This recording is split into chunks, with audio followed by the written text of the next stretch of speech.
Hi everyone, welcome back. We've got a brand new story to share with you. So let's begin. My name is Philip. 22 years ago, I was a different man with what I believed was a solid marriage and a future planned out. I worked as a construction foreman, putting in 12 to 14-hour days, sometimes 6 days a week. The pay was good, and I convinced myself that every extra hour was an investment in my family's future. My wife, Patricia, and I had 2 children, Emma, who was 12 at the time, and Gerald, who had just turned 8. The construction industry demands everything from you. I'd leave the house before sunrise and often wouldn't return until after dinner. Weekends were spent catching up on paperwork, checking job sites, or taking on side projects to bring in extra income. I justified every missed school play, every postponed family dinner, every exhausted collapse into bed as necessary sacrifices. Patricia seemed to understand, or at least she never complained directly about my absence. Looking back, I realize I was building houses for other families while neglecting to build anything meaningful with my own. But hindsight is cruel that way. It shows you all the warning signs you missed while you were too busy looking ahead. The revelation came on a Tuesday evening. I had finished a particularly demanding day overseeing the foundation pour for a new subdivision when I stopped by the mailbox. My neighbor Tony was outside watering his lawn, and he called me over with that awkward hesitation people have when they're about to share uncomfortable news. Tony had lived next door for 8 years. He was retired from the Postal Service and spent most of his time tending to his immaculate garden or working on his vintage Mustang in the garage. He knew everyone's routines on our street, which houses had regular visitors, and which lawns needed attention. He was the kind of neighbor who noticed everything, but usually minded his own business. That evening was different. Tony turned off his hose and walked over to the fence separating our properties. He looked uncomfortable, shifting his weight from one foot to the other before finally speaking. He told me that he'd noticed a pattern over the past few months. A man in a blue Chevrolet Silverado had been visiting my house regularly during the day, always when my truck wasn't in the driveway. The visits lasted hours, usually from late morning until mid-afternoon. My first reaction was denial. I told Tony he must have been mistaken, that maybe it was a repair service or someone Patricia had hired for household work. But Tony shook his head and described the man in detail, without mentioning the uniform of any service company. He'd seen the same man multiple times over several weeks, always during my work hours. The information was hard to digest, but I fought against believing it. Patricia and I had been married for 15 years. We'd built what I thought was a life together, created 2 beautiful children, weathered financial struggles and family losses. The idea that she would betray that foundation seemed impossible. But doubt, once planted, grows quickly in the dark. Over the next 3 days, I found myself paying attention to details I'd previously overlooked. Patricia seemed different when I came home, more distant, less interested in hearing about my day. She'd started doing laundry more frequently, and I noticed she'd been buying new clothes, things she claimed were necessary for school events or neighborhood gatherings I never attended. The breaking point came on Friday. I left for work as usual, but my neighbor wanted to show me he was right, so he sent me a photo with a timestamp. It was a blue Silverado parked in my driveway that morning. I was trying to process what I was seeing. Part of me wanted to storm home and confront whatever was happening. Another part hoped there was an innocent explanation. I couldn't abandon the task I was handling, so I thanked my neighbor and went on with my day. That evening, I came home at my usual time. Patricia was in the kitchen preparing dinner, acting completely normal. Emma was at the dining table working on homework, and Gerald was in the living room. It looked like any other weekday evening in our house. I waited until after dinner, after the kids were in their rooms. Patricia was loading the dishwasher when I finally asked her about the blue car in our driveway. I tried to keep my voice calm, giving her a chance to explain. Her initial response was confusion. She asked what I was talking about, claimed she hadn't noticed any unusual vehicles in the driveway. When I pressed for details, mentioning Tony's observations and the photo from that morning, her demeanor shifted completely. The denial phase lasted about 10 minutes. She insisted that Tony was a nosy old man who had nothing better to do than spy on his neighbors. However, when I remained persistent and made it clear that I wasn't going to let this go, she became defensive. The conversation escalated quickly from there. She accused me of emotional abandonment, of caring more about work than my family. She said I had no right to question her activities when I was never home to participate in our daily lives. She told me that Sam, the man with the blue truck, was someone she'd met at Gerald's school. He was recently divorced, understanding, and actually available for conversation and companionship. She claimed their relationship was purely emotional support, two people who understood what it meant to feel lonely in their own homes. I knew she was lying, but the details didn't matter anymore. The trust was broken, the foundation of our marriage had crumbled, and I couldn't see any way to rebuild it. In my anger and hurt, I told her that if she needed support from another man, then our marriage was over. I expected tears, apologies, or at least some attempt at reconciliation. Instead, Patricia nodded and said that maybe that would be for the best. She told me she'd been unhappy for years and had only stayed because of the children. That conversation happened on a Friday night. By Sunday afternoon, Patricia was gone. I came home from a quick trip to the hardware store to find Emma and Gerald sitting on the front porch with confused expressions. Emma told me that their mother had packed several suitcases and loaded them into a taxi. She'd hugged them both, told them she loved them, and said she needed some time to figure things out. The house felt hollow without her presence. The kids kept asking when their mother was coming back, and I had no answers to give them. I tried calling Patricia's cell phone that evening. She answered on the fourth ring and spoke as if we were discussing something mundane. She told me I was free to live my life however I wanted, that she wouldn't stand in my way. When I asked about the children, she said they would be better off in a stable environment, and clearly, I could provide that better than she could. The conversation lasted less than 5 minutes. She hung up, and that was the last meaningful communication we had for over 2 decades. I contacted a lawyer the following week. My sister Pam, who worked as a paralegal at a family law firm downtown, helped me understand the divorce process. She connected me with her boss, an experienced family attorney who agreed to take my case. The legal proceedings proved more complicated than I expected. Serving divorce papers to Patricia required tracking down her location, which took several weeks. She was staying with Sam in an apartment across town, a fact I learned through a private investigator the lawyer recommended. When Patricia finally received the papers, she refused to sign them. She also didn't contest them in court or hire her own attorney. She simply ignored the entire legal process, which created a bureaucratic nightmare that stretched on for months. My lawyer explained that we could obtain a default judgment if Patricia continued to avoid participating in the proceedings. This meant the court would grant the divorce and custody arrangements without her input, but it required following specific legal protocols and waiting periods. The process took nearly 8 months to complete. During that time, I was essentially a single parent while still technically married. Emma and Gerald adjusted to their new reality with the resilience children often display, but I could see the confusion and hurt in their eyes. Emma, being older, understood more about what had happened. She asked direct questions about why her mother had left and whether she was coming back. I tried to be honest, without damaging her perception of their mother entirely. I told her that sometimes adults make decisions that hurt other people, and that her mother was dealing with problems she couldn't handle properly. Gerald's response was different. He became quieter and started having nightmares. He would wake up crying and ask if I was going to leave, too. Those moments broke my heart in ways I hadn't known were possible.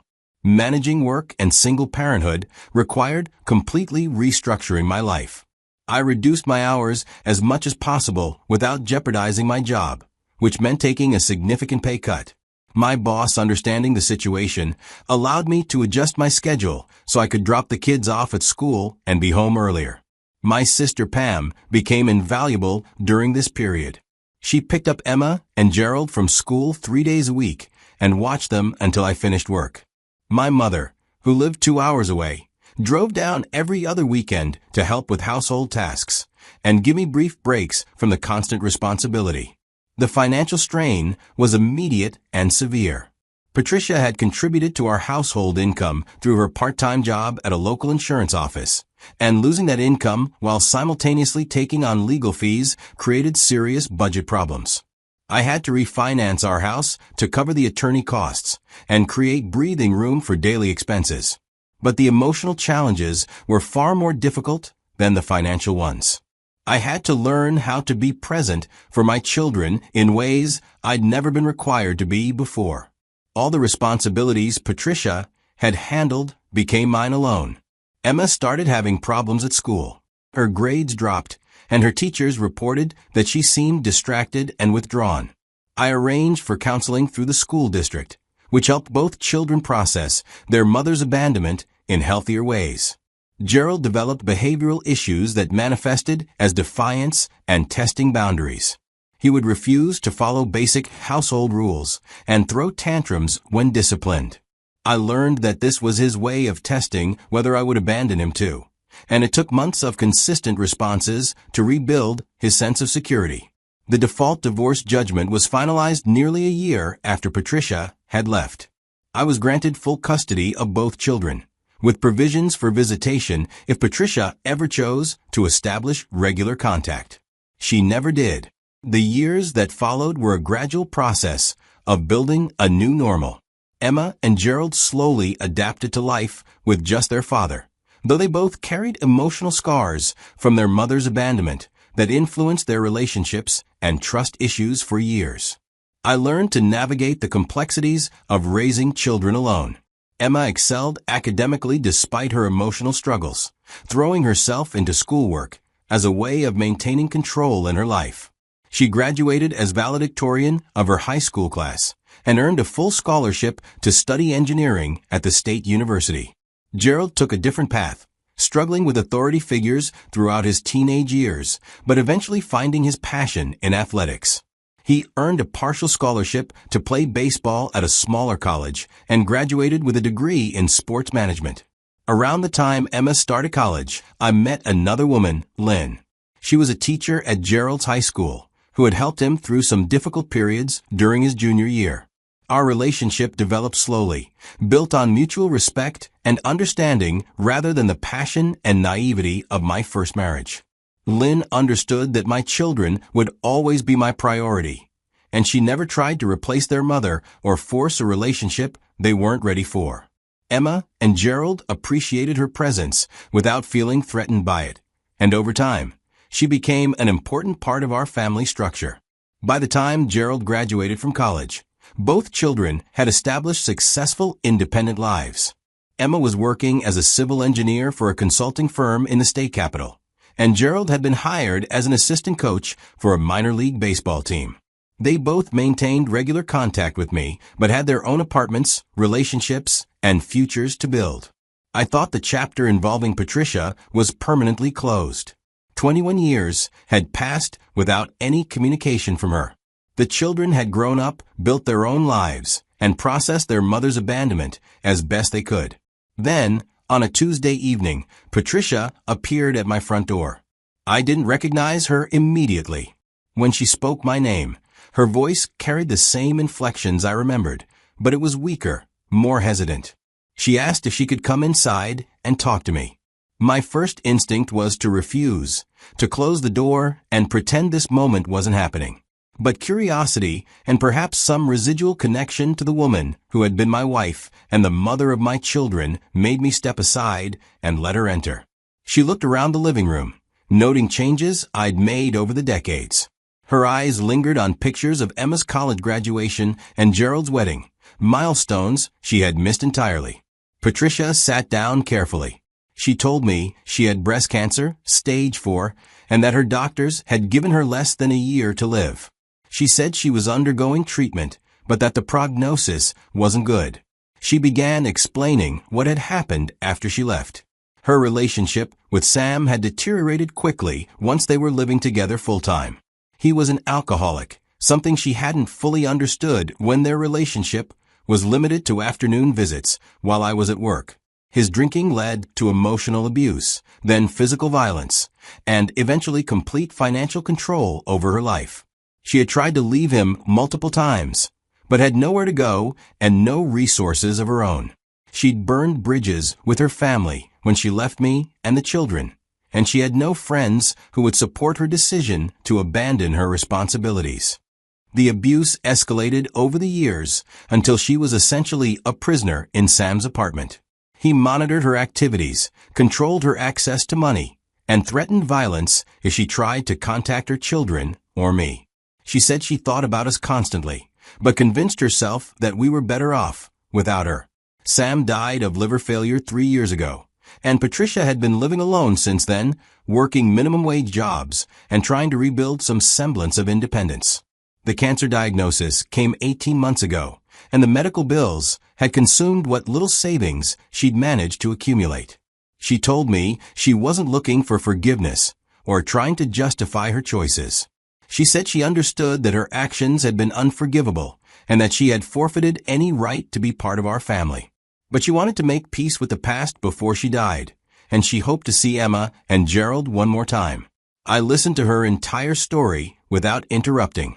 When she finished, I told her that while I appreciated her honesty, I wasn't the person she needed to seek forgiveness from. If she wanted to make peace with the past, she needed to speak with Emma and Gerald directly. She asked if I would help arrange meetings with them, and I explained that they were adults who could make their own decisions about whether to see her. I gave her their phone numbers, but made it clear that I wouldn't advocate for her or try to influence their choices. Over the following weeks, Patricia contacted both Emma and Gerald. I learned about these conversations through my children, who called me to discuss their mother's reappearance and ask for my advice about how to handle the situation. Emma's response was direct and uncompromising. She told Patricia that she had needed a mother during the difficult years of adolescence, during college stress, and when she was building her career. She said that Patricia's absence during those crucial periods couldn't be forgiven with a deathbed confession, and that she had no interest in developing a relationship now. Gerald's conversation with his mother was longer, but reached the same conclusion. He told her about the behavioral problems he developed after she left, the trust issues that had affected his relationships throughout his 20s, and the therapy he'd needed to process her abandonment. He said he was glad she was seeking peace, but that he couldn't provide the absolution she was looking for. Both Emma and Gerald asked me how I felt about their decisions, and I told them I supported whatever choice they made. Patricia had been absent during the years when they needed her most, and they had every right to prioritize their own emotional well-being over her desire for reconciliation. Patricia called me one final time after speaking with both children. She thanked me for giving her their contact information and said she understood their decision not to see her. She told me she was grateful that I had raised them to be strong, independent people who could make difficult choices and stick by them. She also thanked me for not turning them against her during the years after she left. She said she had expected them to be filled with hatred toward her, and she was surprised that their rejection was based on principles rather than anger. I told her that I had forgiven her years ago, not because her actions were forgivable, but because carrying anger and resentment would have damaged my ability to be a good father. I explained that forgiveness was a choice I made for my own peace of mind, not a gift I was giving to her. That conversation happened 6 months ago. I learned through Pam, who had maintained some distant connections to mutual acquaintances, that Patricia passed away last month. She died in a hospice facility, alone, which I found sad despite everything that had happened between us. I called Emma and Gerald to inform them of their mother's death. Neither expressed regret about their decision not to reconcile with her, but both seemed relieved that her suffering was over. We didn't attend the funeral, which was a small service arranged by the hospice staff. Looking back on the entire experience, I don't regret the choices I made or the way I handled Patricia's return. My responsibility was always to protect and support Emma and Gerald, and I believe I did that successfully despite the challenging circumstances. The years of single parenthood were difficult, but they taught me lessons about resilience, patience, and unconditional love that I wouldn't have learned otherwise. Emma and Gerald became my closest relationships, and the bond we developed during those challenging years remains strong today. I sometimes wonder what would have happened if I had handled the initial discovery of Patricia's affair differently, or if I had been more present during the early years of our marriage. But those questions don't have meaningful answers, and dwelling on them serves no productive purpose. What I know for certain is that the experience taught me the importance of being present for the people who matter most, of choosing forgiveness for my own peace rather than as a gift to others, and of supporting my children's autonomy even when their decisions are difficult to accept. Emma and Gerald have both built successful lives and healthy relationships despite the trauma of their mother's abandonment. They learned lessons about commitment, responsibility, and the importance of being present for the people who depend on you. In some ways, their mother's absence taught them things about strength and resilience that her presence might not have provided. Today, I'm grateful for the life we built together despite the challenging beginning. The experience taught me that families are defined by presence and commitment rather than biology or legal documents, and that love is demonstrated through consistency and reliability rather than dramatic gestures or emotional appeals. The most important lesson I learned is that forgiveness is a process, not a single decision, and that it's possible to forgive someone while still maintaining healthy boundaries. I forgave Patricia for my own peace of mind and to model healthy emotional processing for my children, but that forgiveness didn't obligate me to welcome her back into our lives or to encourage my children to do so. Emma and Gerald made their own decisions about their mother based on their own experiences and emotional needs, and I supported those decisions because respecting their autonomy was more important than any abstract notion of family reconciliation. In the end, we became a stronger family because of the challenges we faced together, and that strength has continued to serve us well in all the years since.